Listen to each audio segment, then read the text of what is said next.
Hello दोस्तों, नमस्कार। KPS education centre में आप सबका स्वागत है।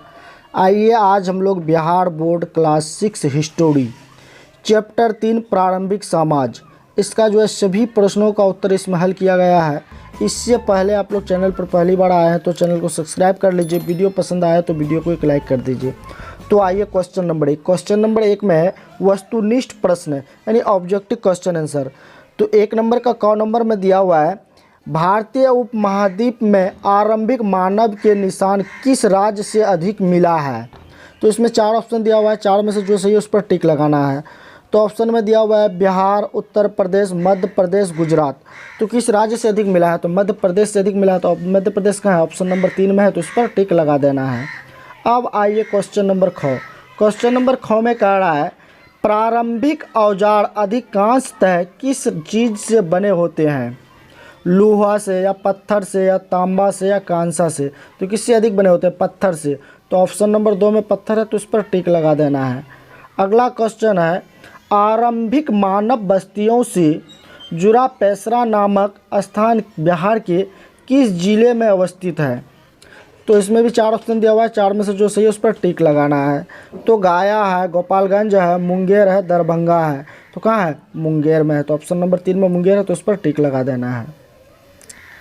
घ नंबर में है पाषाण काल को कितने भागों में बांटा जाता है। पाषाण काल को कितने भागों में बांटा जाता है, 4, 3, 5, 2। तो पाषाण काल को 3 भागों में बांटा जा सकता है। तो ऑप्शन नंबर 2 में 3 है, तो इस पर टिक लगा देंगे। अब आइए क्वेश्चन नंबर 2। क्वेश्चन नंबर 2 में कह रहा है खाली स्थान को भरे, खाली स्थान को भरे। तो 2 नंबर का 1 नंबर में दिया हुआ है भीमवेत्का डैश राज्य में है। भीमवेत्का किस राज्य में है, तो मध्य प्रदेश में है। कहाँ है, तो मध्य प्रदेश। तो यहाँ पर खाली जगह पर लिखेंगे मध्य प्रदेश। 2 नंबर में है आरंभिक मानव का मुख्य बेसरा डैश था। मुख्य बेसरा क्या था, गुफा था। तो यहाँ पर लिखेंगे गुफा। 3 नंबर में पाषाण काल के लोग मनोरंजन के लिए चित्र और डैश करते थे। क्या करते थे, नाच करते थे। चित्र और नाच करते थे। तो यहाँ पर लिखेंगे खाली जगह में नाच। अगला क्वेश्चन है डैश साल पहले दुनिया की जलवायु गर्म होने लगी। तो खाली जगह में क्या लिखेंगे, 14,000 साल पहले दुनिया की जलवायु गर्म होने लगी। अब आइए अगला क्वेश्चन। अगला क्वेश्चन नंबर 3 में है आइए विचार करें। तो 1 नंबर में है मानव के आरंभिक काल को पाषाण युग क्यों कहा जाता है।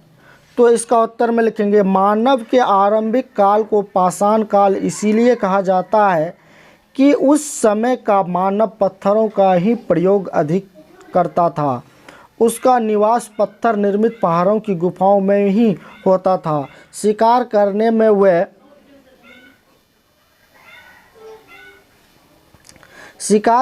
में वे जिन हथियारों का उपयोग करते थे वह सभी पत्थर के बने होते थे। जीवन यापन में पत्थर का महत्वपूर्ण स्थान था। पत्थर का प्राय पाषाण ही होता है, इसी कारण उस काल को पाषाण काल कहा जाता है। तो क्वेश्चन नंबर 1 का जो है इस तरह से उत्तर लिखेंगे। अब आइए क्वेश्चन नंबर 3 का 2 में आरंभिक मानव इधर उधर क्यों घूमते थे। आरंभिक मानव इधर उधर क्यों घूमते थे। तो इसका उत्तर में लिखेंगे आरंभिक मानव इधर उधर घूमते रहते थे क्योंकि, एक में लिखेंगे किसी एक खास स्थान पर फल फूल जानवर आदि की उपलब्धता समाप्त हो जाने की स्थिति में इनकी तलाश में इन्हें वहां से दूसरे स्थान जाना पड़ता था। आगे लिखेंगे जानवर अपना चारा ढूंढने यदि कहीं चले जाते थे जो आरंभिक मानव भी उनको खोजने के लिए घुमा करता था।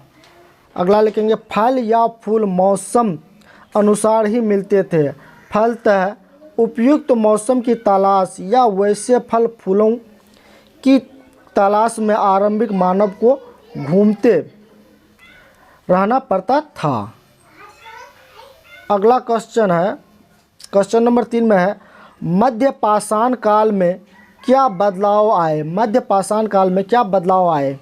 तो इसका उत्तर में लिखेंगे मध्य पाषाण काल में पर्यावरणीय बदलाव आना शुरू हो गया, पर मुख्य बदलाव यह आया कि तापमान में वृद्धि होने लगी। इसका परिणाम यह हुआ कि गेहूं, जौ, मंडुआ आदि अन्न के पौधे अपने आप उत्पन्न हो गए। अब मांस के साथ लोग अन्न भी खाने लगे।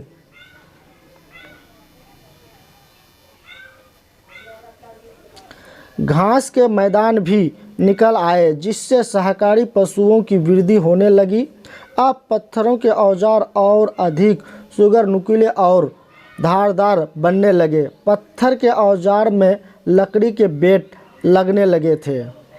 अगला क्वेश्चन आइए, क्वेश्चन नंबर 4 में है, आइए करके देखें।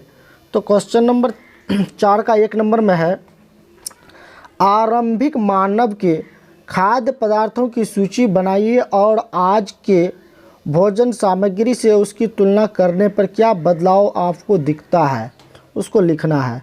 तो इसका उत्तर में लिखेंगे हम लोग, आरंभिक मानव के भोजन में निम्नलिखित खाद्य पदार्थ शामिल थे। शिकार किए गए पशुओं के मांस, मछली और ऐसे ही अन्य जलीय जंतु, कंदमूल और फल। पहले तो वह कच्चा मांस ही खाते थे, किंतु आग के आविष्कार के बाद वह मांस को पकाकर या भूनकर खाने लगे।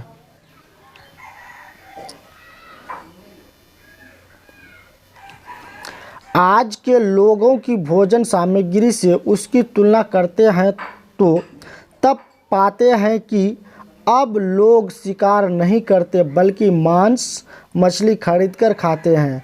कंद मूल और फल खोजे नहीं जाते, बल्कि उपजाए जाते हैं तथा सामान्य लोग उन्हें बाजार से खरीदकर खाते हैं। फल फूल में अब भी विविधता आ गई है। जहां आरंभिक मानव सेक लगाकर मांस खाता था, वहीं आज अच्छी तरह से तेल मसाले और नमक मिलाकर स्वादिष्ट बनाकर उन्हें खाया जाता है। अब खाद्यान्नों में भी विविधता आई है और उनके साथ दालों का भी उपयोग करते हैं। इस प्रकार हम देखते हैं कि आरंभिक मानव और आज के मानव के भोजन में काफ़ी बदलाव आ गया है। यहाँ पर भोजन होगा, ठीक है, भोजन में काफ़ी बदलाव आ गया है। अब आइए क्वेश्चन नंबर 2 में। क्वेश्चन नंबर 4 नंबर का 2 नंबर में है, आज के जीवन में इस्तेमाल किए जाने वाले औजारों की तुलना आरंभिक मानव के औजारों से करें और दोनों में क्या अंतर और समानता है बताइए। तो दोनों का अंतर और समानता को जो है लिखना है। तो हम लोग यहाँ पर लिखे हैं, आज के जीवन में अग्निशास्त्रों का उपयोग होता है, जबकि आरंभिक मानव पत्थरों से बने हथियार उपयोग करता था। हालांकि 200-250 वर्ष पहले तक तीर, तलवार, लाठी और भाले का उपयोग होता था, जो अब बेकार हो गए हैं। अब तो ऐसे शस्त्रों उपयोग होते हैं कि काफ़ी दूर से मिनटों में हजारों दुश्मनों को मारा जा सकता है।